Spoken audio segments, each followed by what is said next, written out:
রুশ বংশোদ্ভূত মডেল ও social media influencer Monika কবির, যিনি কিছুদিন আগেই ঢাকার এক পথচারীকে মারধর ও কটূক্তির ঘটনায় ব্যাপক সমালোচনার মুখে পড়েছিলেন। সেই বিতর্ক পুরোপুরি থিতিয়ে যাওয়ার আগেই নতুন এক চমক। বিয়ে করে নতুন জীবনে পা রেখেছেন মনিকা।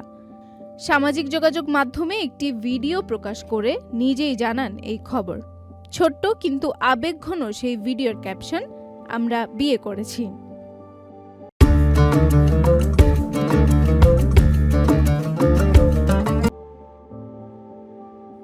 ভিডিওতে দেখা যায় ঘরোয়া আয়োজনে মালা বদলের মধ্য দিয়ে বাংলাদেশি যুবক ওয়াহিদ জামানের সঙ্গে বিবাহ বন্ধনে আবদ্ধ হচ্ছেন তিনি। হাসি, খুনসুটি আর ভালোবাসার মুহূর্তে ভরপুর সেই দৃশ্য দ্রুতই ছড়িয়ে পড়ে নেট দুনিয়ায়। অন্যদিকে বিয়ের খবরে সামাজিক যোগাযোগ মাধ্যমে তৈরি হয়েছে মিশ্র প্রতিক্রিয়া। অনেকে নতুন জীবনের জন্য শুভকামনা জানালেও কেউ কেউ তুলছেন প্রশ্ন, এই বিয়ে কি শুধু ভালোবাসার, নাকি এর পেছনে আছে অন্য কোনো উদ্দেশ্য?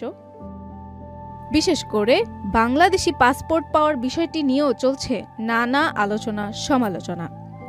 এর আগেই পথচারী লাঞ্ছনার ঘটনায় মামলার পর ব্যাপক সমালোচনার মুখে পড়েছিলেন মনিকা কবির। আর সেই বিতর্কের রেশ কাটার আগেই বিয়ের এই ঘোষণা যেন নতুন করে আগুনে ঘি ঢেলেছে। Roksana Tarin, channel I.